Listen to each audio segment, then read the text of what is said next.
Greetings, and welcome to yet another installment of the Angry Fat Man Rant series.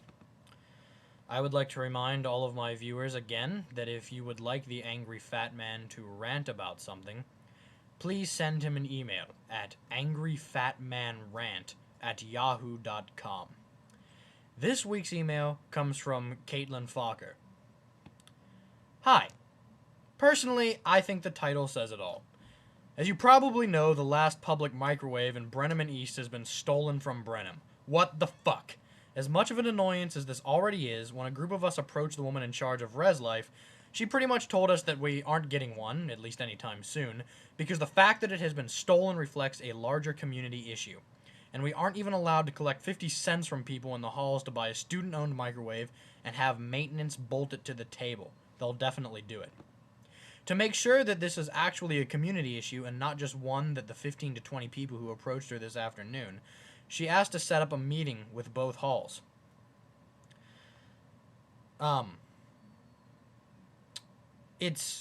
and so many others just want a microwave. It's cold outside, and who wants to eat prison soup and drink grainy hot chocolate from Lil's?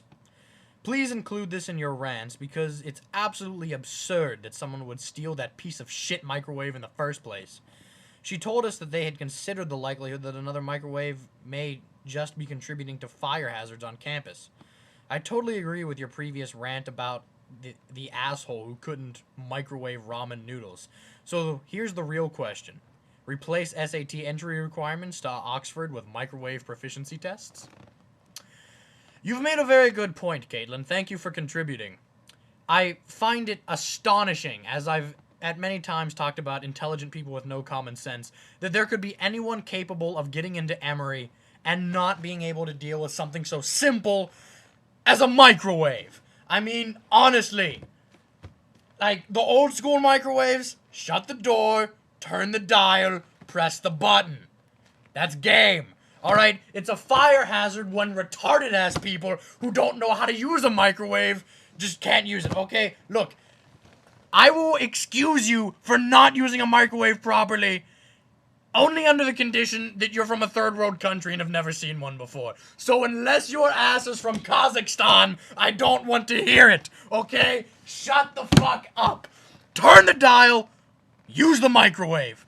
Now, then you have the new microwaves where you precisely enter the time you want and press start. It's really not hard. Alright, I'm sorry. Whoever stole the piece of shit microwave, what the fuck is the matter with you? Alright, look, it's bad enough those fuckers make us eat prison food as much as they do, but you're taking away our means of cooking something worth eating? Bring it the fuck back. What's the wrong with you? That's right, the angry fat man is calling you out. Bring it back. Or you know what? I'm gonna organize. And you're gonna have all of 3E on your ass. It's gonna be game over. You're not gonna have to worry about RAs pulling room checks, because we're gonna be the ones coming down after your ass. Bring it the fuck back. And then yes, let's bolt it to the table or something like that. And you know what? Maybe we should have proficiency tests before, and then you have to get a little card that says that you're allowed to use the microwave. And if you don't get one of these cards because you burn ramen fucking noodles, then you don't get to use the fucking microwave because you're retarded. I can't even understand how people are that retarded. I mean, honestly, just... You know what, though? I can understand people being that retarded because I look around and I see Republicans who vote because candidates hold up Bibles.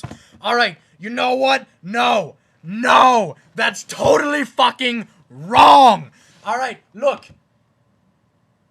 You look at Republicans who try and say that you have to vote for them if you're Christian. My fucking friend from a Catholic church during the 2004 election, his priest told him, if you vote for John Kerry, you're committing a mortal sin. He then came to me and told me, as someone who's not a Catholic, that I had to stop any kind of support of Kerry because he was afraid for my soul. Alright, how scary is shit like that? I mean, come on, but you know what? Republicans are not Christian, alright? They like to preach that stoning homosexuals to death and being pro-life automatically makes them the most pious people in the world. Well, you know what? One, I don't think that Jesus would like you stoning homosexuals to death. And two, what is the hypocrisy in saying that you're going to be pro-life and then being both pro-capital punishment and supporting a war in the Middle East that's killing thousands of civilians? Fuck, come on, think for a moment. Jesus would not support this kind of aggressive war on no grounds that results in so many civilian deaths. It's absolutely ridiculous to think that. No, but then you look at the people who are in charge of Republicans, rich white people like Cheney, with billions of dollars sitting around running corporations, getting tax breaks, hoarding the money so that other people have to starve. You know what? Jesus wouldn't want that. Jesus wants social programs to help the poor. Yes, that's right. Jesus would support welfare.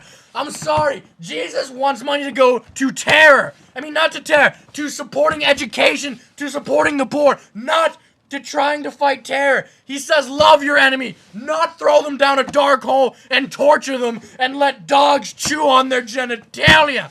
How dumb do you have to be to call yourself a Christian and then support castrating people who have never been charged with a crime? What the fuck is the matter with this logic? You know what? No, I'm going to talk about something of a far lighter note because I can't keep talking about Republicans this way. I'm a fat man. My heart can't take it. I'm sorry. As much as I'm sure my viewers would love to see death on this camera right here, I really don't want to have a heart attack yet. I'm planning that more around when I'm 32. Anyway, here's some on-campus things I've been noticing. You know what? I have to talk to you for a minute, Top Bonell. Okay? Just all of you at Top Bonell. If you aren't from Top Bonell, find people who are and make sure that they see especially this part of the rant. Even if they've never seen my rants before, this is very important. Now look, I have respect for you people over there. I think it's great that you guys are coming together as a community, organizing hall events, trying to, get shit together.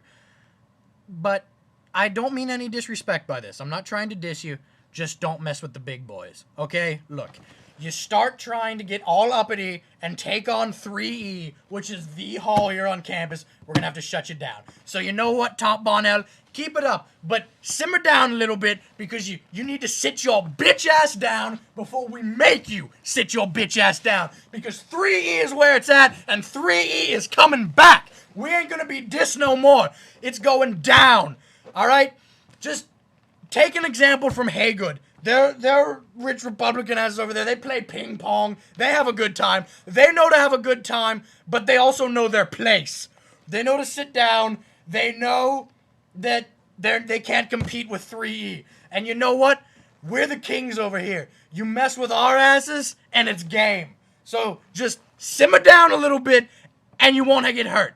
All right? You keep messing with us, and we're going to have to make you look like jackasses. Because if you keep messing with us, you are jackasses. Just take example from Haygood, sit back, and nobody has to look dumb. All right, motherfuckers? All right. That's all I got to say. Peace out. Fuck.